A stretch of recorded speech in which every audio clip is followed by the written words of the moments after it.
በሶና ይሽከርከ ምዕራፍ 6 እና አስረዳችኋለሁ።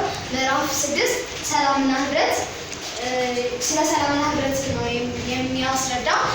ከሰላምና ህብረት ውስጥ የሚካተቱ ርዕሶች አንደኛው ሰላም ነው፣ ሌላኛው መልካም ስነ ምግባርና ህብረት ናቸው። ሰላም ማለት የሁሉም ነገር መሰረት ነው፣ የሁሉም ሰው መሰረት ነው። ሰላም ከሌለ ማንም ሰው እንደፈለገ መኖር አይችልም። የፈለገውን ሰርቶ እንደፈለገ መውጣት መግባት አይችልም፣ ሰላም ስለሌለ ማለት ነው። እና በሰላም ውስጥ የሰላም ምንነትና የሰላም አስፈላጊነት ይካተታል ማለት ነው። የሰላም አስፈላጊነት መጀመሪያ ሰላም ማለት የሁሉም ነገር መሰረት ነው። ሰላም በሶስት አባላቶች ሊረጋገጥ ይችላል። መጀመሪያ በግለሰብ ይረጋገጣል፣ በማህበረሰብና በሀገር አቀፍ ደረጃ ይረጋገጣል። ሰላም በግለሰብ ደረጃ ሲረጋገጥ ከፍርሃትና ከጭንቀት ነፃ ሲሆን አንድ ሰው ሰላም አለው ማለት እንችላለን ማለት ነው። በማህበረሰብና በዓለም አቀፍ ደረጃ ደግሞ የሚረጋገጠው ሰላም ህብረተሰቡ ወይም ደግሞ ህብረተሰቦች ሲተሳሰቡ ሲቻቻሉና በሰላም አብረው ሲኖሩ ይረጋገጣል ማለት ነው። ሌላኛው የመልካም ስነ ምግባር መገለጫዎች ነው። የመልካም ስነ ምግባር መገለጫዎች የሚባሉት ውይይት፣ መቻቻል፣ ትዕግስት እና ማካፈል ናቸው። የእነሱ ባህሪያት ደግሞ ውይይት ማለት በተለያዩ ሰዎች መካከል የሚደረግ የሀሳብ ልውውጥ ነው። ሌላኛው ደግሞ ማካፈል ነው። ማካፈል ማለት ካለ ነገር ላይ ሀብት ወይም የተለያዩ ነገሮች ለሌሎች ሰዎች ቀድሶ መስጠት ወይም ደግሞ ማካፈል ነው።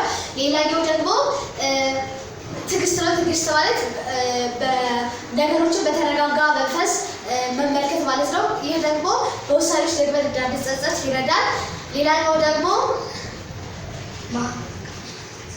ትዕግስትና መቻቻል። መቻቻል ማለት በሰዎች በመካከላችን ያለውን ልዩነት ተቀብሎ አድናቆት በመስጠት የሚገለጽ ተግባር ነው ማለት ነው። ሌላኛው ደግሞ ህብረት። ህብረት ማለት ነገሮችን በጋራ ተስማምቶ መስራትና ማሳካት ማለት ነው። ህብረት ማለት ህብረት ውስጥ የህብረት ሴቶች አሉ። የህብረት ሴቶች ማለት የሚባሉት ግልጽነት፣ አንድነትና ያለምንም ፍራቻ ሀሳብ መግለጽ ነው። ግልጽነት ማለት ያለንን ሀሳብ ለምናስረዳው ሰው ግልጽ በሆነ መልኩ ወይም ደግሞ ሰውን በሚገባ መልኩ ማስረዳት መቻል ነው። አንድነት ደግሞ በህብረት መሆን ማለት ነው። ሌላኛው ደግሞ ያለምንም ፍራቻ ሀሳብ መግለጽ። ያለምንም ፍራቻ ሀሳብን መግለጽ ማለት ሀሳባችንን ያለምንም መሸማቀቅ ማለት ለሌሎች ሰዎች ማሰብ ማለት ሀሳብ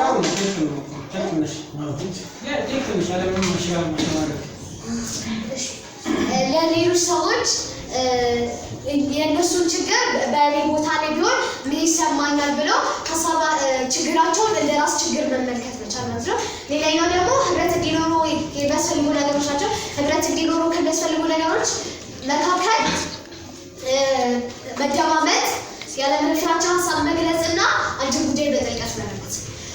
መደማመጥ ማለት አንድ ሰው ያለውን ሀሳብ ተናግሮ እስኪጨርስ ማዳመጥ ማለት ነው። በመሀል አለመግባት እና ሀሳቡን አለማንቋሸሽ ማለት ነው። ሌላኛው ደግሞ ያለምንም ፍራቻ ሀሳብ መግለጽ። ያለምንም ፍራቻ ሀሳብ መግለጽ ማለት ሀሳባችን ያለምንም ፍራቻ ወይም ደግሞ መሸማቀቅ መግለጽ መቻል ማለት ነው። ይህ ደግሞ በገዳ ስርዓት ውስጥ አንድ ጉዳይ ምሳሌ የሚሰጠው በሙሉ ድምፅ ሲሆን ይህ ደግሞ ትልቅ ጠንካራ ህብረት እንዲፈጠር ጉልህ አስተዋጽኦ ይኖረዋል። ሌላኛው ደግሞ አንድ ጉዳይ በጥልቀት መረዳት ማለት አንድን ነገር ሳንረዳ ወይም ደግሞ ውሳኔ ከመስጠታችን በፊት ስለ ጉዳዩ በደንብ ማጥናት መቻል ነው። አዲል መነባን የመነባንቤት ርዕስ ኢትዮጵያ ማለት ግዙፍ ነው እንደ ዋርካ ሰማዩን የጠቀሰ ደመናውን የነካ ስሩ መሰረት የያዘ ቅጠል አበባው የፈካ ቅርንጫፉ የሰፋ ግንዱ ጸንቶ የኖረ ዘመናትን የተሻገረ ቅርፊቱ የደነደነ ኢትዮጵያ ማለት የመንፈስ ጣራ ከፍታ ሁሉን ሰብሳቢ ገበታ ለቀመሰው አንጀት ሲውል በመውረድ የማይፈርስ ህልውናውን በአንጀቱ በራሱ አቅም የሚያጸና በእሳት በፍም የተፈተነ ጃኑ ነው የነፍስ ስጋ ደስ የሚል መመስላት ተደረጋቸው መመስላት ፕሮግራማችን ይህን ይመስል ነበር። ለቡድኖቼ